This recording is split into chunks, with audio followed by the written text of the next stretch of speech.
Queridos, terminando hoje a série na carta de Paulo a Tito, capítulo 3. Então, queridos, o título dessa pregação é A Prática das Boas Obras. Quando se trata de falar de obras, essa é uma questão um pouco confusa para muita gente, né? Entender essa questão da salvação como um aspecto da graça e, ao mesmo tempo, conseguir, de alguma forma, ligar essa graça à questão das obras. Então, tem gente que acha que foi salvo simplesmente para ser salvo do inferno e tudo isso se resume unicamente na salvação.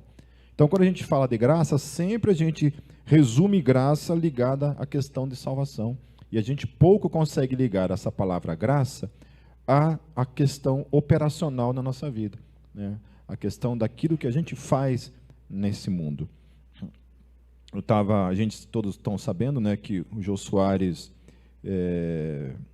veio a falecer antes de ontem, acho que foi, né? Faz uns 2 dias já. Foi ontem? Eu matei o cara um dia a mais. Um dia antes eu matei. E vários vídeos foram publicados, né? Eu recebi um vídeo dele falando a respeito da questão da morte, né? Que ele não tinha medo da morte, ele tinha medo de não ser produtivo, né? E eu acho interessante isso, né? Que um cara que aparentemente nunca fez alguma declaração assim explícita acerca da sua fé em Cristo, né? Era um cara que a gente sabe que tinha sua fé em Deus, tinha a sua religião. Não sei de questões pormenores em relação a isso. Como é que era a vida dele, se ele tinha de fato uma relação com Deus, se ele tinha uma devoção a Deus, a Cristo e tudo mais, né? Mas eu acho interessante isso, né? Que algumas pessoas entendem essa questão da existência e da vida dessa maneira, que não conseguem conceber a vida de uma maneira não produtiva, né? Ou seja, passar por esse mundo simplesmente como espectador da vida e não operar nada nesse mundo. Eu sempre digo que o lugar onde estão mais repletos de livros, descobertas científicas, poemas, músicas, receitas de comida, quem sabe, está tudo no cemitério. Pessoas que morreram, passaram por esse mundo e não deixaram nada, não colocaram para fora o seu dom e o seu talento, simplesmente enterraram o seu talento. Trazendo isso para o aspecto do reino, é isso, né? Ver o reino dessa maneira, como uma questão somente salvífica, como se o interesse de Deus fosse somente nos salvar, é uma questão que muitas vezes a gente tem uma dificuldade de aplicar isso no nosso dia a dia, tá? Então, o que a gente vai tratar hoje, nessa carta de Paulo para Tito, ele vai tratar algumas questões. Primeira questão aqui, ele já pega um pouco pesado lá no versículo 1, no capítulo 3.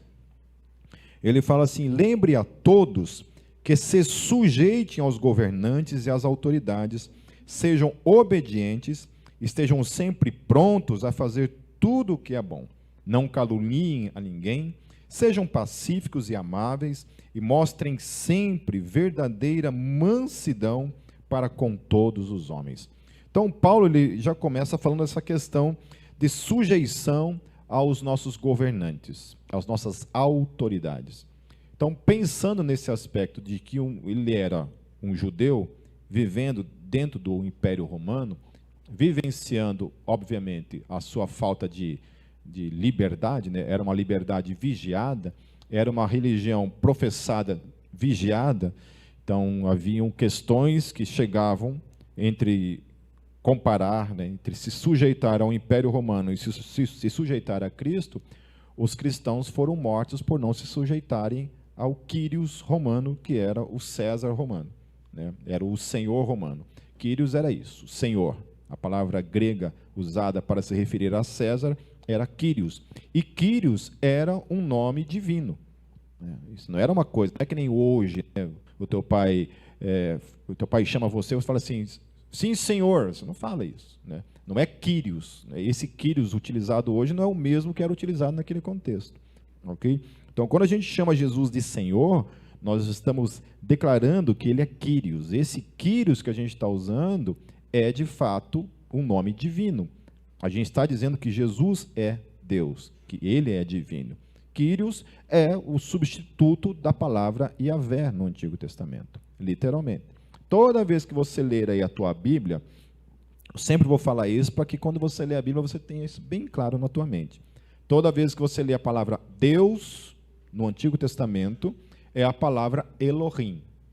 Todas as vezes. Ou é Elohim ou é El no Antigo Testamento. Ok? Palavra Deus. Vai ser traduzido para o grego para Theos. Em português, Deus. Ok? Yahvé, ou Senhor, no Antigo Testamento, no grego é Kyrios. Então, no Novo Testamento, também é Kyrios.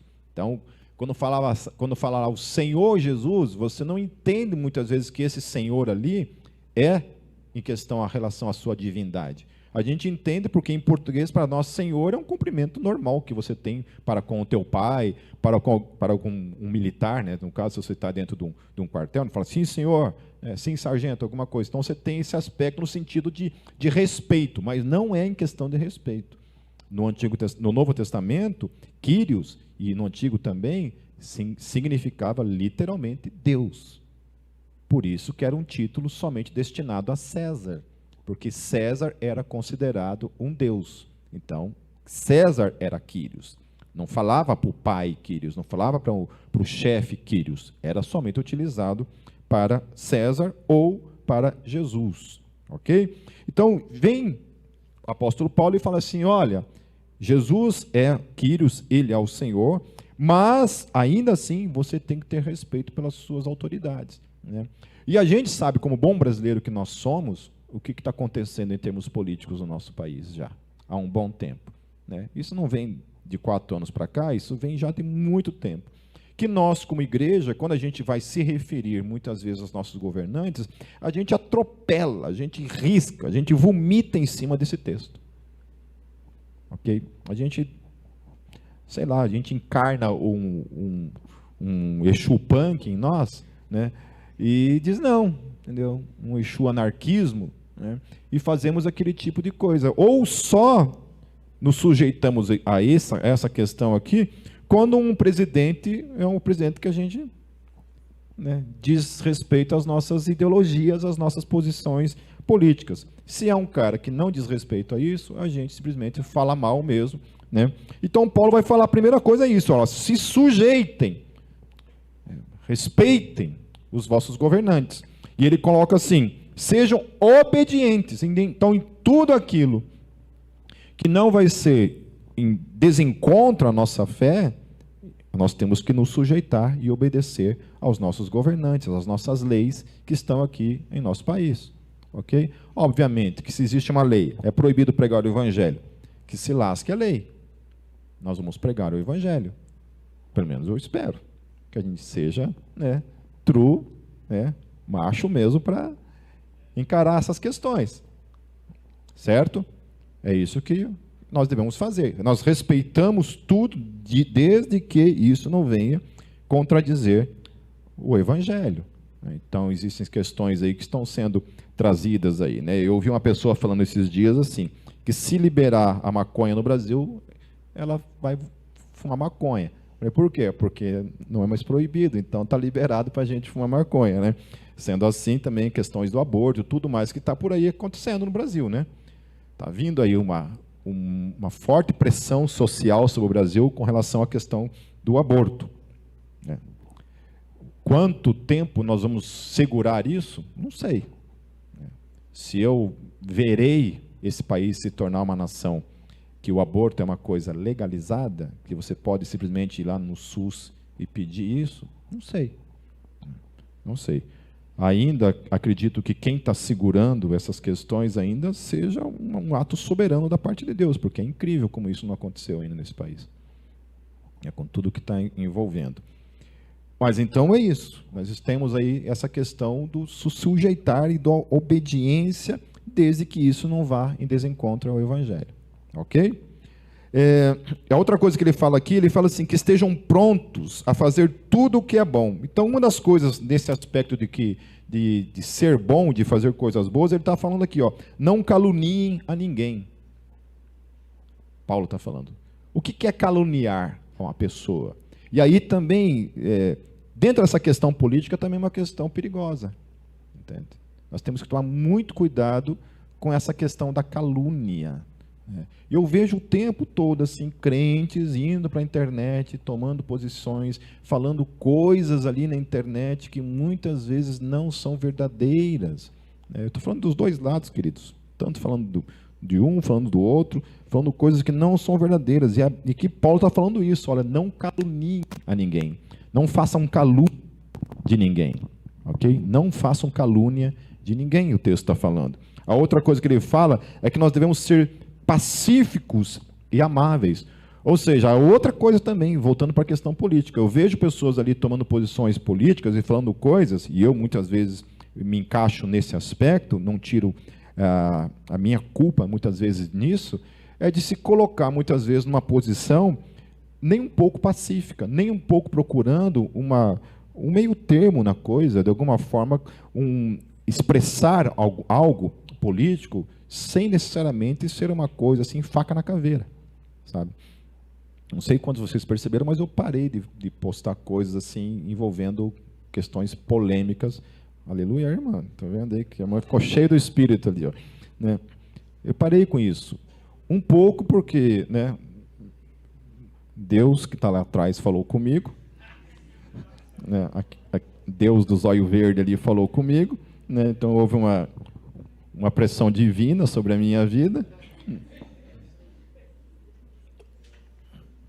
Mas uma das coisas que me convenceu foi isso. Eu falei assim, mas peraí, qual que é o propósito, afinal, nas coisas que eu escrevo e que eu posto, né? Qual que é o propósito? O que eu quero com isso? Quero só gerar uma polêmica, gerar uma coisa, ou convencer alguém realmente, né? Então, às vezes, a nossa forma de expressar uma coisa não convence ninguém. Só é para gerar justamente isso, né? Ainda mais problema além daqueles que nós já temos. Então, Paulo ele exorta isso. Ele fala que o cristão ele tem que ser pacífico. Ele tem que procurar paz e não polêmica, e não briga, e não problema. Amém? Amém? Amém?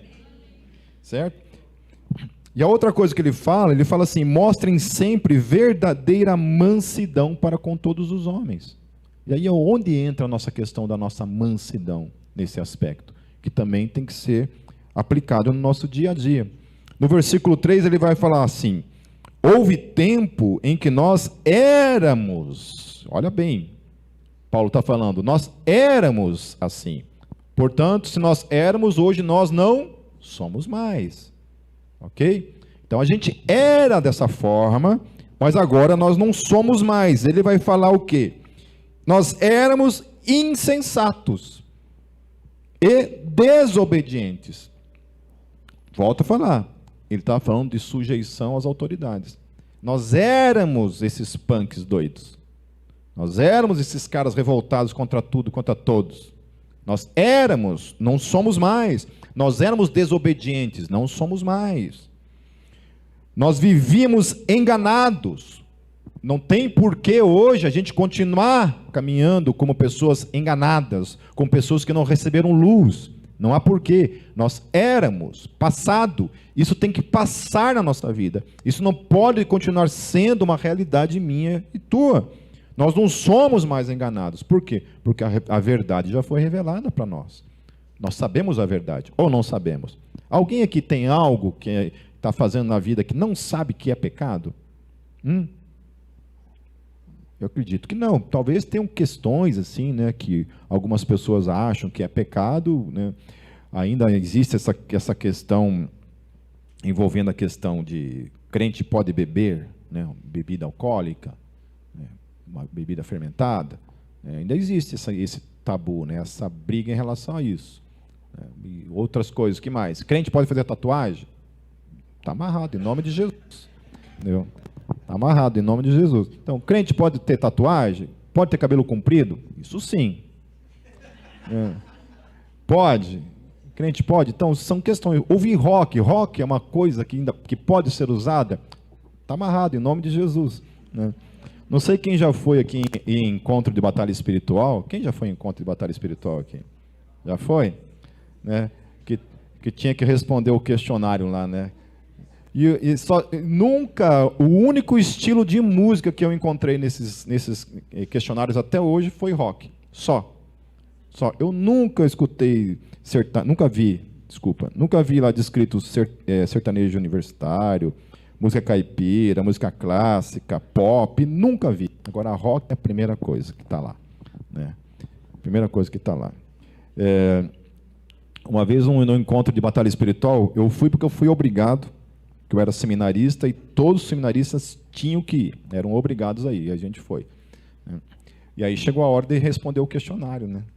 E eu comecei a dar risada do questionário, né? Porque tinha uma parte lá que dizia assim, você já teve vontade de matar alguém? Eu falei,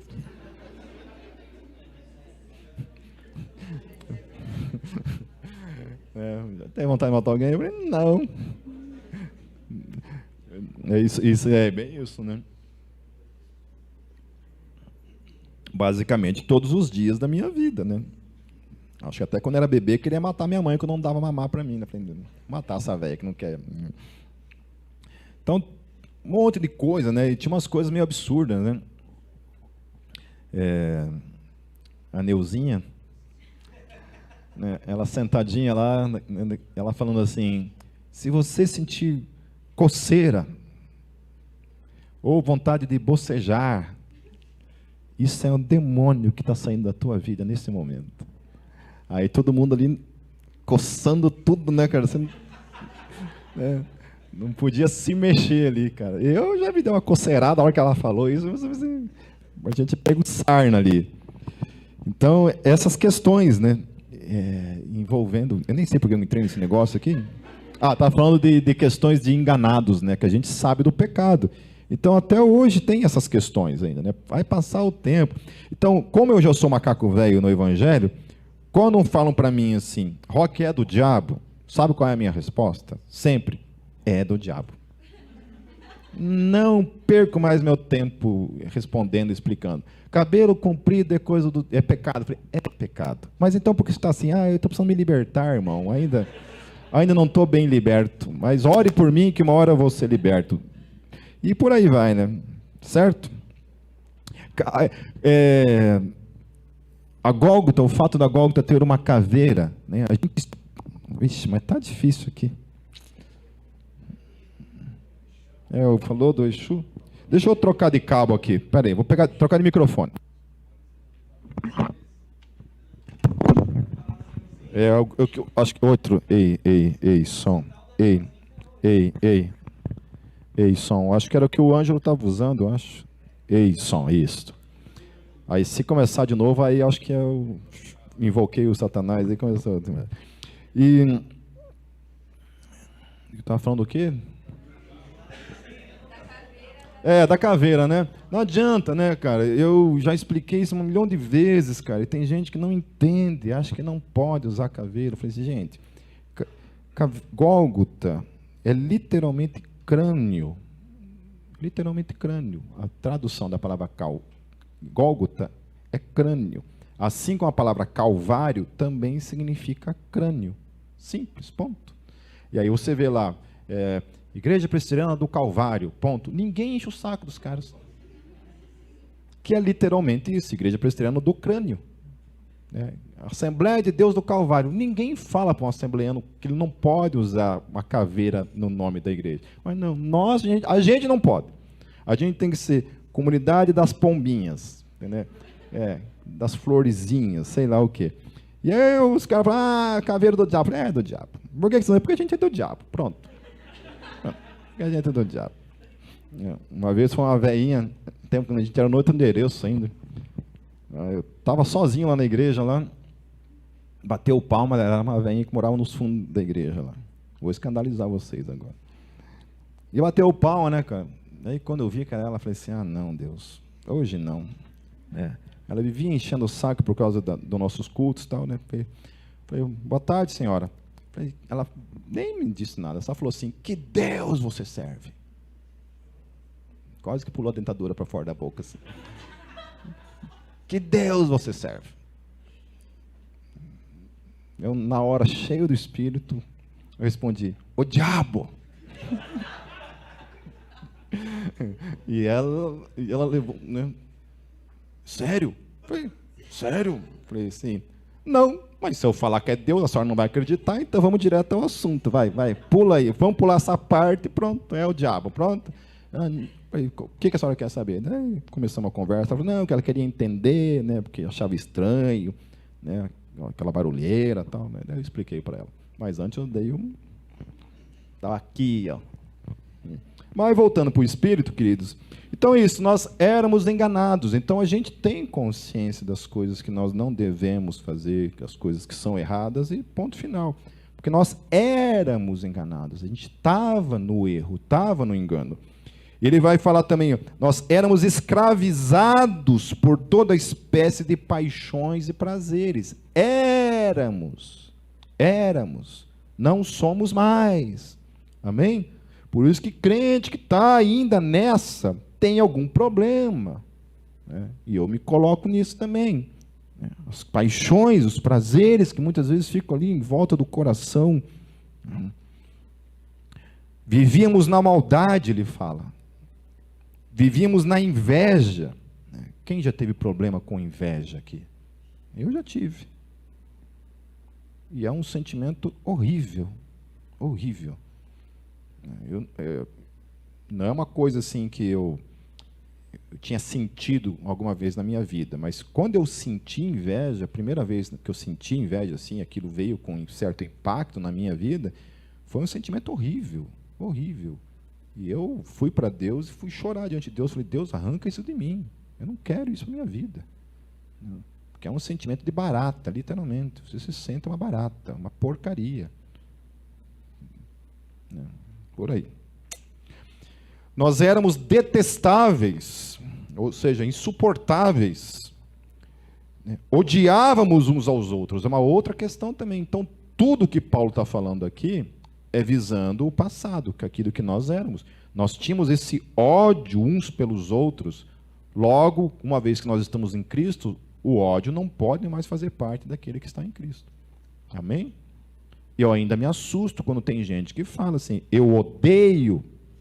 Então, sabe, nunca fale isso. E se algum irmão em Cristo falar isso para você, assim, olha, eu odeio fulano, você repreenda ele em nome de Jesus no ato. Fala, olha, eu te repreendo, Satanás, em nome de Jesus. Bem, com muito amor. Mas fale isso. Não, Satanás você pode tirar. Mas fale assim, irmão, não fale desse jeito. Não fale desse jeito. Amém? Nós jamais devemos usar esse tipo de palavra que nós odiamos alguém. Você não vê isso nas Escrituras. Você não vê ninguém falando isso. Nós odiamos. Né? Amém? Ódio nem Deus tem. Amém? Ódio nem Deus. Deus tem ira, que é uma coisa diferente. Ódio é outra coisa. Certo? No versículo 4, ele continua dizendo assim, mas quando se manifestaram a bondade e o amor pelos homens da parte de Deus, nosso Salvador, não por causa dos atos de justiça por nós praticados, mas devido à sua misericórdia, ele nos salvou pelo lavar regenerador e renovador do Espírito Santo, que ele derramou sobre nós generosamente por meio de Jesus Cristo, nosso Salvador. Então, a bondade de Deus, ela é manifesta. A bondade de Deus, ela não é uma teoria, ela não é uma ideia, ela não é um conceito filosófico. A bondade de Deus, ela é manifesta. Deus manifestou. Deus é bom, ele nos amou e ele manifestou a sua bondade para com as nossas vidas. Daí ele fala assim, que o amor de Deus, ele se manifestou por meio dessa bondade. Qual foi a maior manifestação da bondade e do amor de Deus pela minha e pela tua vida? Cristo Jesus. Isso foi a manifestação do amor e da bondade dele. Então, Deus, ele não é bondoso com a humanidade, ou comigo e com você, por causa dos nossos atos de justiça, o texto está falando.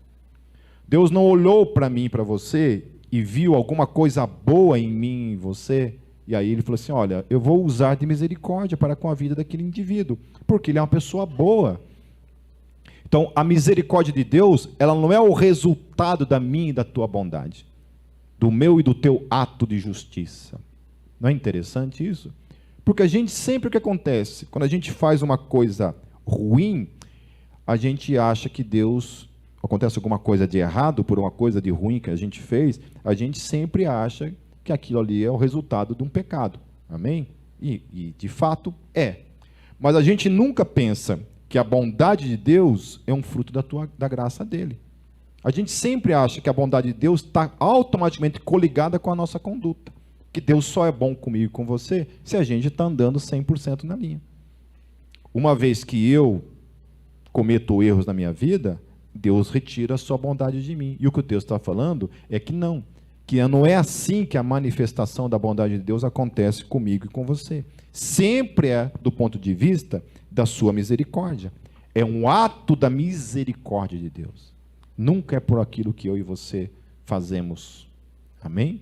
Não é uma coisa boa. Porque eu faço uma coisa boa, Deus então tem que agir bondosamente comigo. Porque não é esse o conceito que muitas vezes, poxa vida, pensa bem, você está lá trabalhando, sendo fiel à tua família, você está orando, você está lendo a Bíblia e acontece uma coisa ruim. Qual é a primeira coisa que te vem na mente? Poxa Deus, estou fazendo isso, estou fazendo aquilo, estou fazendo tudo certinho, por que isso está acontecendo comigo? Quando a gente está cometendo um erro e a gente colhe uma coisa ruim, ok, faz parte. Temos a consciência que estávamos fazendo uma coisa errada e colhemos então uma coisa ruim. Mas quando você está fazendo tudo certinho e aí acontece alguma coisa errada, a primeira coisa que a gente faz é olhar para Deus. Poxa Deus, por que a tua bondade foi retirada de mim se eu estava vivendo o tempo todo ali te servindo? E aí que está a questão, que a bondade de Deus nunca dependeu da minha bondade, da minha fidelidade, daquilo que eu faço ou deixo de fazer. A bondade de Deus sempre é um fruto e um ato da sua misericórdia. Amém? E aí, glórias a Deus por isso. Ou não? Você já pensou se o ato da misericórdia, da bondade de Deus e do amor de Deus fosse um fruto que dependesse de mim e de você? O que aconteceria? A gente estava o quê? Lascado. Literalmente isso. A gente estava ferrado. Glórias a Deus que é um ato da misericórdia. Tem muita gente que não aceita isso. Não aceita a dependência total e absoluta da graça e da misericórdia de Deus como um ato da sua bondade. Sempre a gente tenta negociar, a gente procura pensar que não, que isso tem que depender de mim de alguma forma. Então, o que mais tem por aí é teologias que se baseiam nessa questão. Quando falam de lei da semeadura, eu sei que o apóstolo Paulo falou, aquilo que o homem semear, ele também colherá. Eu sei disso, mas eu não entendo isso de uma maneira absoluta. Eu não estou discordando de Paulo. Porque para mim, a palavra de Deus sempre, para mim, deixa claro de que as misericórdias do Senhor se renovam a cada manhã. Então, se não é um ato da minha justiça, é da misericórdia de Deus, então eu sei que por mais falho que eu seja, o choro pode durar uma noite, mas na manhã seguinte, a alegria vem pela manhã, a misericórdia de Deus se renova a cada manhã. Não é lindo isso? Porque não é uma vez, não é uma manhã, mas é todas as manhãs. E é misericórdia não baseada em mim, nele, em quem ele é. Amém? Então, esse ato, ele se manifestou pelo lavar regenerador e renovador do Espírito Santo. Então, como é que acontece esse ato da misericórdia de Deus para mim e na tua vida, que não depende da minha e da tua justiça? Quando ele manifesta na minha e na tua vida o Espírito Santo. Quando ele dá para mim, para você, a presença dele em mim, em você, que é o Espírito Santo. E o Espírito Santo, ele faz esses dois papéis, né?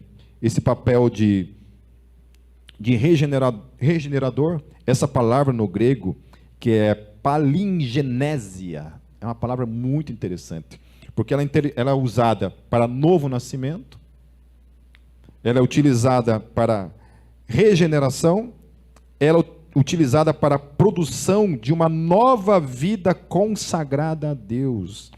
Ela é uma mudança radical de mente para a melhor. Tudo isso envolve essa palavra. Então, quem que trouxe isso para mim e para você? O Espírito Santo.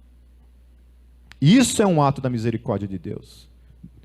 Porque se não fosse essa maneira, o Espírito Santo, olha como é que Paulo está trabalhando isso.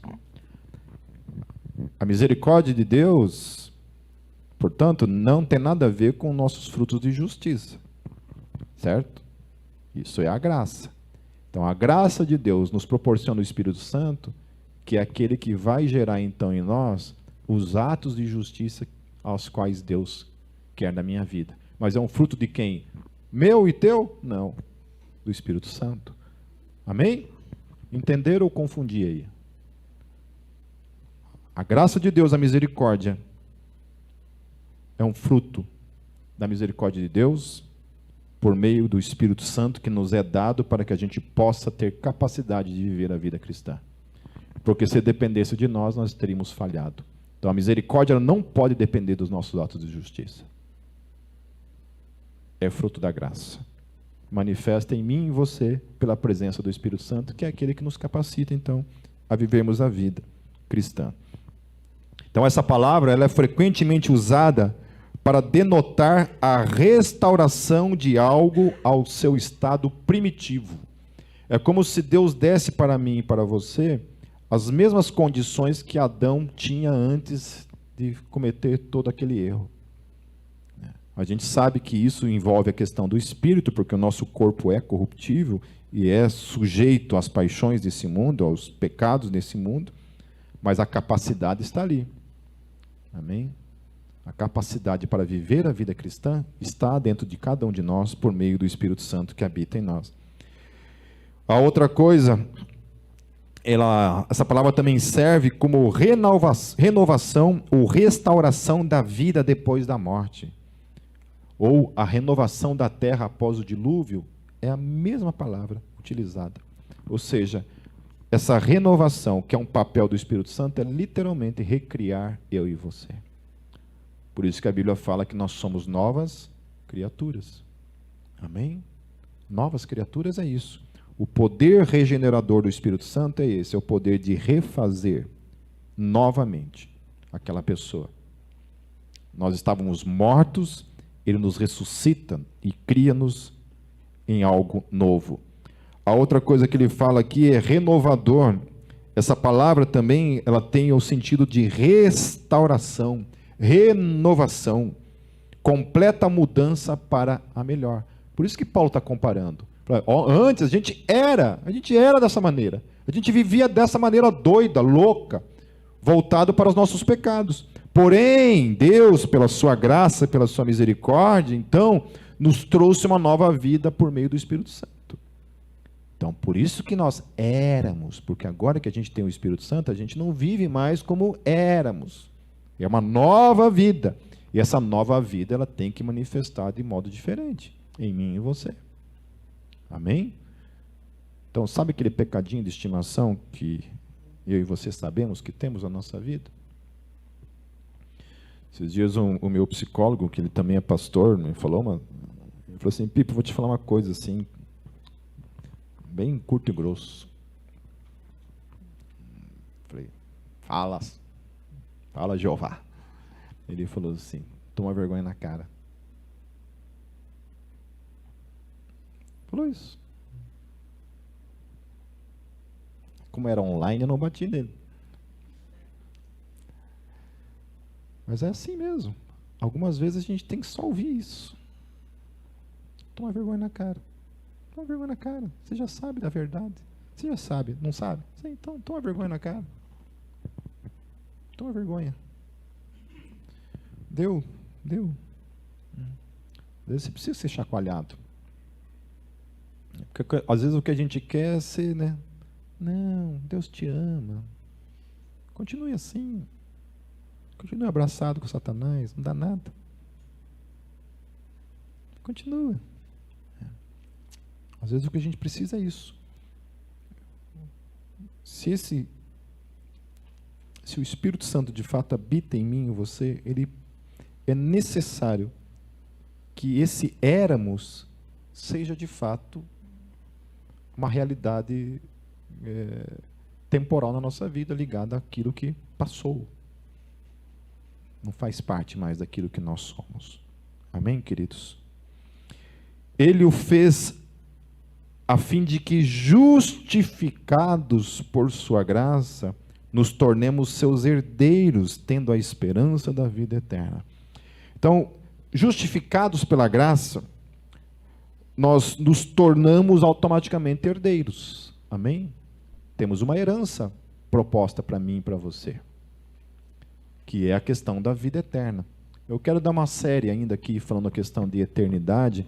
Eu acho que talvez, quando eu voltar para os domingos, eu fale a respeito disso, dessa questão da eternidade. Mas uma das coisas ligadas à questão da eternidade, até vi um adventista defendendo a questão da aniquilação total, né?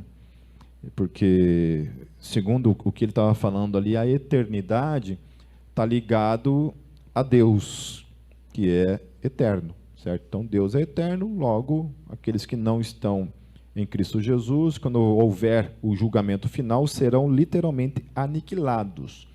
Porque se eles forem existir para sempre, eles então terão uma suposta eternidade, né? Então, o termo eterno ali, ele não é somente quantitativo. A palavra ali, no hebraico, ele tem dois aspectos, quantitativo e também qualitativo. Ok? Quantitativo e qualitativo. Quantitativo é algo que não tem fim. Esse é o conceito de eternidade. É algo que não tem fim. Quantitativo. Qualitativo é que a eternidade em Deus, ela tem uma qualidade. Ela tem aspectos qualitativos. E dentro das qualidades, envolve toda essa questão a respeito do caráter de Deus. Entende? Então, aquilo que nós seremos ao adquirirmos a vida eterna, já começa agora. Quando a gente tem a vida eterna, porque a gente tem a vida eterna, vocês já têm a vida eterna dentro de vocês. Amém? Já temos a vida eterna dentro de nós. É isso que a Bíblia fala. E quando ela está falando que nós temos a vida eterna, ela também está falando não somente no aspecto quantitativo, mas ela também está propondo com isso que nós temos uma qualidade dentro de nós. Porque a eternidade, ela tem que refletir numa certa qualidade de vida, de conduta, de caráter no dia a dia. É nesse aspecto.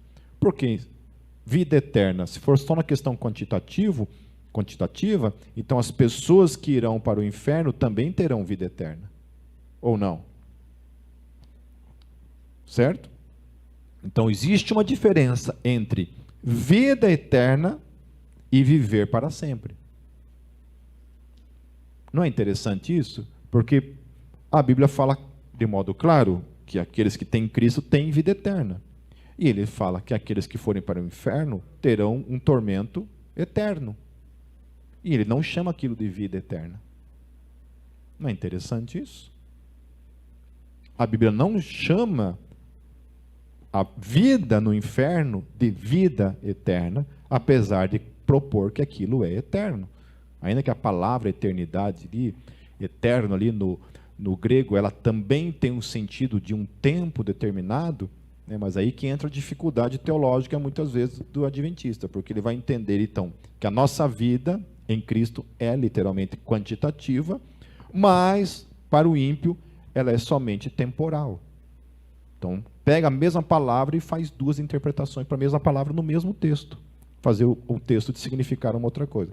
Por quê? Porque não consegue conceber, e aí faz a velha crítica que eu tenho para com alguns teólogos, né? Que sempre vai interpretar a Bíblia de modo emocional, e não conforme aquilo que ela está falando. Né? Às vezes eu dou aula na Jocum lá, sério, cara, eu deixo os caras tudo doido lá. Porque os caras vêm com uns conceitos teológicos assim, não estou chamando ninguém de burro, nada disso, tá? Estou falando assim que geralmente o conceito da maior parte da igreja, por falta de busca de conhecimento, são conceitos teológicos rasos mesmo, entende? E que tem conceitos, muitas vezes, que se resumem em falar chavões, assim, né, que a gente está acostumado, e aí eu começo a colocar e confrontar tudo aquilo ali, colocar na parede, ó, tum, tum, tum, tum, tum, tum. E aí o povo fica doido, porque descobre que não é uma coisa assim tão simples, né, que no que diz respeito às questões de Deus, a coisa é complexa. A coisa é complexa. É de difícil mesmo entendimento em alguns aspectos. Então, nessa questão do inferno, se eu ler em questões emocionais, obviamente que eu tem muitas coisas na Bíblia que eu não vou entender, que eu vou me revoltar. Então, não é isso. Eu não posso aplicar uma interpretação emocional sobre a Bíblia segundo aquilo que eu quero. Entende? Então, obviamente que o inferno é, de fato, um conceito que nos causa um desconforto emocional. Mas eu não vou aplicar a minha interpretação ao texto seguindo as minhas emoções. Certo? Versículo 8. Fiel é esta palavra, e quero que você afirme categoricamente essas coisas, para que os que creem em Deus se empenhem na prática de boas obras. Tais coisas são excelentes e úteis aos homens. Então Paulo vem até aqui falando, olha, salvação é pela graça, não é pelos seus atos de justiça, não é pelas coisas que você faz. Amém? Ponto. Ele te mandou o Espírito Santo, certo? A salvação é pela graça, mas agora ele volta meio que à conversa inicial.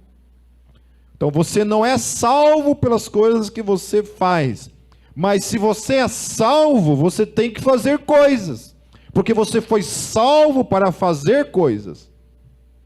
Amém? Você foi salvo para a prática das boas obras.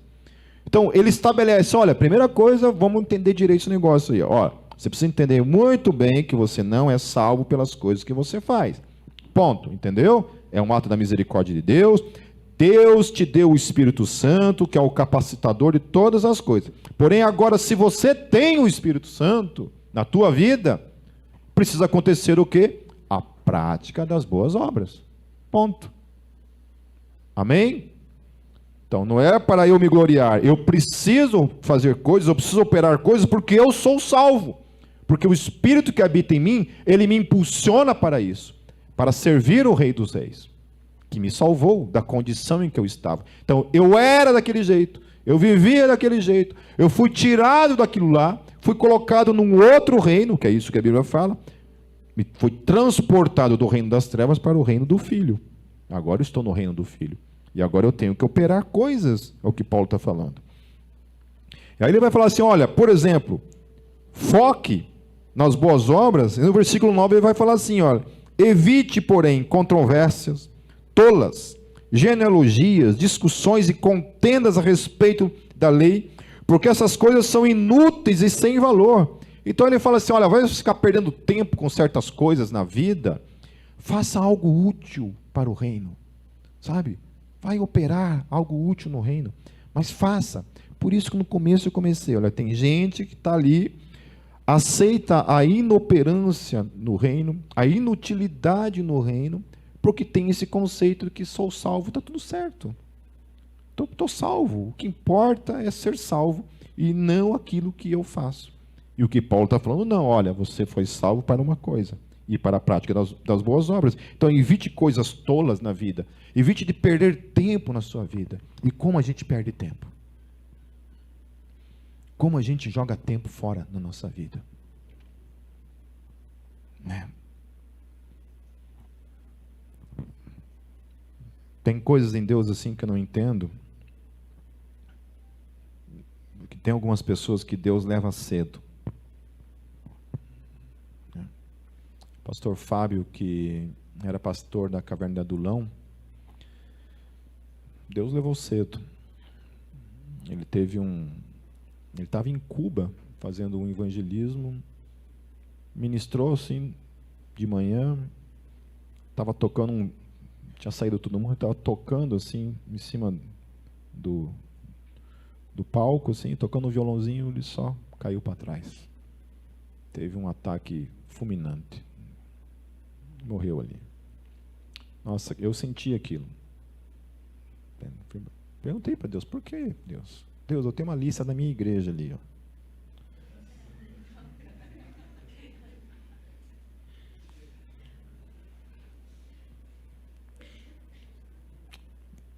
Eu troco.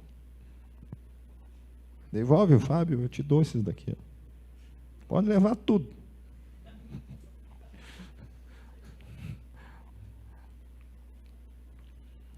Não é vocês. Não estão aqui entre nós.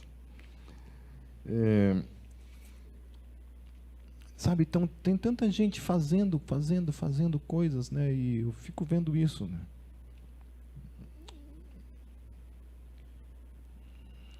Quanto aquele que provoca divisões, advirtam-o uma e duas vezes. Depois disso, rejeite-o. Então, às vezes é isso, né? Pessoas que estão provocando divisões dentro da igreja. Paulo fala isso, né? Que a gente não pode ter tolerância em relação a isso. Paulo fala, então, boas obras. Lá atrás ele falou difamação, calúnia, né? Respeitáveis, amáveis. Então tem gente que está só provocando divisão dentro da igreja. De novo, rejeite-o. Rejeite-o. Amém? Você sabe que tal pessoa se perverteu e está em pecado, por si mesma está condenada. Então Paulo fala, olha gente, falou 3 vezes. Então, eu acho que essa questão do toma vergonha na cara é uma coisa muito propícia para a gente, sabe? E que Deus, muitas vezes, precisa chegar para a gente, olha, já falei 1, 2, 3 vezes, até quando? Até quando? Até quando a gente vai insistir em viver uma vida assim? Até quando? Quando eu lhe enviar Artemas ou Tíquico, faço o possível para vir ao meu encontro em Nicópolis, pois decidi passar o inverno ali. Providencie tudo o que for necessário para a viagem de Zenas, o jurista, e de Apolo, de modo que nada lhes falte. Quanto aos nossos, e aí ele vai falar mais uma vez, que aprendam a dedicar-se à prática de boas obras, a fim de que supram as necessidades diárias e não sejam improdutivos. Amém? Queridos, Paulo está falando isso para mim e para você. Nós não podemos aceitar uma vida cristã que seja improdutiva, que não produza nada, absolutamente nada. Não podemos aceitar. Quer saber de uma coisa, por exemplo, simples assim? Pipe, mas eu não sei cantar no louvor. Eu também não sei, mas eu não sei tocar nada. Eu não sei que mais. Eu não sei mexer com essa questão, né, de equipamento. Não sei se é questão de mídia. Mas cuidar de criança. Também não sei. Ok. Adolescentes, nós precisamos de um ministério de adolescentes aqui. Também não gosto de lidar com adolescentes. Ministério geriátrico na igreja, então. Também não gosto de velho. Tá difícil, hein, cara? Que mais? Intercessão, cara. Intercessão. Sabe? Eu não gosto de orar. Aí dá vontade de dizer, né? Lavar banheiro, também não sei. Cuidar da portaria. Eu sou muito jacu do mato. Ajudar a fazer um cafezinho lá em cima. Evangelismo de rua. Tanta coisa, sabe, que pode ser feito. Tanta coisa que pode ser feita no reino. Tanta coisa. Assistência social. Assistência social, nossa, era tão lindo, gente. Essa igreja viveu um tempo muito massa quando nós tínhamos o Ministério de Assistência Social.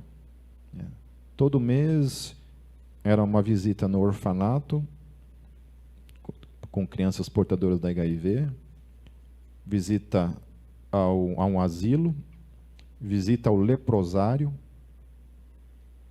Todo mês fazíamos isso. E além disso tinha o Ministério Sangue Bom, que era um ministério que saía toda semana fazer evangelismo nas ruas de Curitiba. Evangelizava moradores de rua, né, e mulheres de programa na rua. Quantas pessoas foram evangelizadas?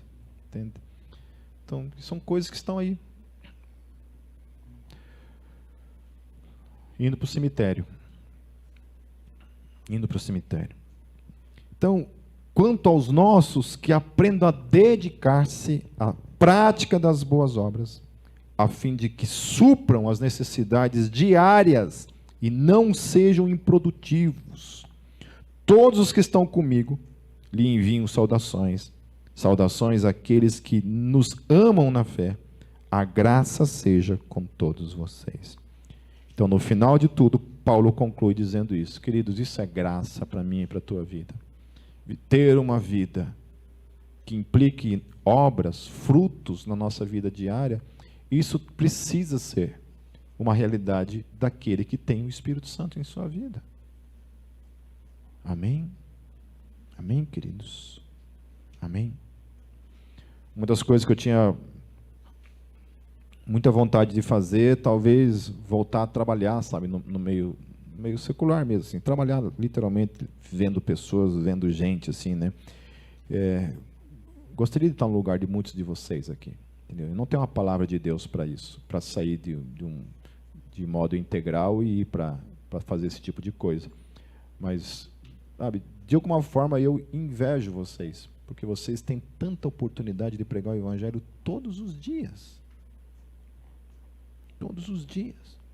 Quando eu fui professor numa escola de música, todos os dias eu chegava na minha sala e eu orava. Todos os dias eu falava assim: Deus, eis-me aqui. Se o Senhor quiser me usar hoje, me use. Me use. Queridos, e quantas vezes eu tive a oportunidade de falar do amor de Deus e do Evangelho e orar pelos meus alunos. Volta e meia chegava um aluno lá, meio que eu percebi que ele estava meio cabisbaixo, né? Eu falava: está tudo bem? Ele falava: não, professor, não está legal. Ele abria o coração ali e eu pegava e orava por ele. Sabe? Oportunidades, queridos, nós temos de servir o nosso Rei, de pregar o Evangelho. Ah, eu tenho vergonha. Toma vergonha na cara e vença esse vergonha na tua vida. Vença. Entendeu? Às vezes você não precisa nem ser a pessoa que tem a iniciativa de falar alguma coisa, mas você só precisa orar e falar: Deus, me dê uma oportunidade. A pessoa vem até você e você fale. Amém? Uma vez eu estava na frente da minha antiga igreja e eu já falei para vocês isso dezenas de vezes, né? Mas para quem está começando agora e talvez não tenha ouvido isso. Eu era um cara extremamente tímido. Extremamente tímido. E a primeira coisa que Deus me deu como chamado foi evangelista. Daí você imagina, um cara extremamente tímido ser um evangelista de rua, chegar em pessoas. Era horrível para mim. Aliás, isso é até hoje. Para mim é horrível. Parar uma pessoa e pregar o Evangelho assim, na cara dura. E uma vez eu estava sentado na frente dessa antiga igreja e na frente da igreja presbiteriana, assim, era uma zona de prostituição mesmo, tinham várias assim que faziam programas ali. E ninguém falava de Jesus para elas. Elas estavam ali o tempo todo ali, né? E um dia Deus me incomodou em relação a isso. Eu estava ali e tinha uma delas que ficava bem na esquina, assim, bem na frente da porta da igreja, assim. E eu estava sentado na escada e sozinho, e o Espírito Santo falou assim: vai lá e fala com ela. Falei: ok. Com Deus, queridos, na minha vida sempre foi assim. Se Deus falou para mim: vai e faça, eu nunca brinquei com isso. Eu nunca disse não. Falei: vou. Na hora, eu levantei e fui. Cheguei e falei para ela assim: dá licença, eu posso falar com você um pouquinho? Ela falou: pode. Falei: olha, se eu estiver te incomodando, você fale que eu pare e eu deixo você sozinha aqui. Ela falou: beleza. E eu falei de Jesus para ela. Falei que Deus a amava, que não era aquela vida que Deus queria para ela. E perguntei para ela se ela queria Jesus na vida dela. Ela falou que sim. E eu orei com ela. Mas sabe quando você faz assim, uma oração em obediência, mas falei assim, cara. E ela, depois que eu orei com ela, falei assim, olha, só tem um problema. Entendeu? Eu tenho uma filha e o meu sustento vem disso. Eu falei para ela assim, ó, fique tranquila, que Deus é o teu pai. E Ele vai cuidar disso. E beleza. Voltei para a igreja, entrei lá e fiquei lá. Passou um tempo depois, eu estava lá na igreja presbiteriana, e eu estava lá dentro de uma salinha orando, e um dos presbíteros foram me chamar lá. E falou assim, Pipe, oi, tem uma moça aí querendo falar com você. Eu falei, tá bom, né? Fui lá ver, era ela. Ela falou, oi. Eu falei, como é que você está? Eu falei assim, então, naquele dia, depois que você orou por mim, eu não consegui continuar ali. Eu tive que ir embora. E no outro dia, eu consegui um trabalho. E a minha chefe tem uma casa no fundo do terreno dela. E ela cedeu para mim e para minha filha morar. Sabe, querido, a minha obediência naquele dia transformou a vida dessa menina para sempre. Fico pensando quantas pessoas Deus tem colocado na nossa vida. E só tem você como testemunha para pregar o Evangelho. Eu estou falando de uma situação. Eu poderia ficar aqui a noite toda falando de quantas e quantas vezes eu obedeci, morrendo de vergonha, sentindo medo, meu corpo estremecer de medo muitas vezes de pregar o Evangelho. E ainda assim, se Ele falou, vai, não tem conversa, faço. E você também, em nome de Jesus. Porque a gente foi salvo para isso, queridos. A gente foi salvo para testemunhar desse Deus maravilhoso. Amém? Vamos fechar nossos olhos.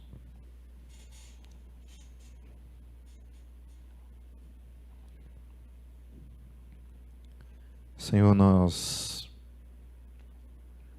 sabemos que fomos salvos. E fomos salvos também, Senhor, para sermos testemunhas dessa salvação tão grandiosa, Senhor.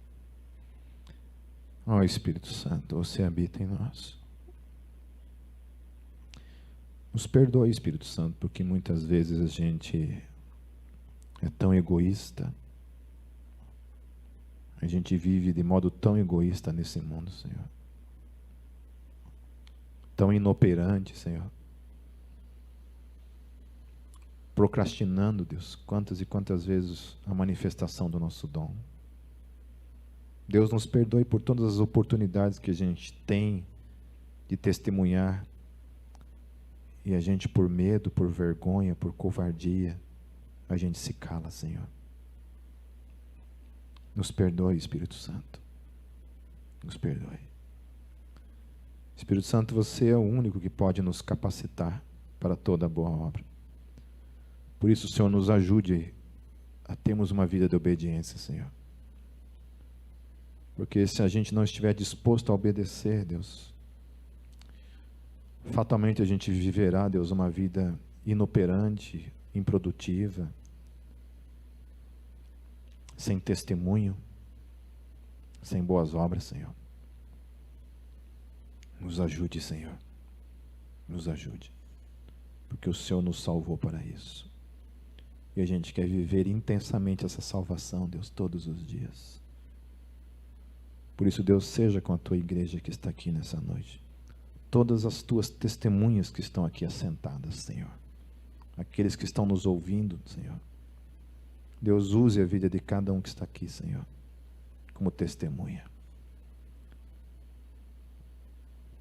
Em nome de Jesus. Amém. Deus os abençoe, queridos.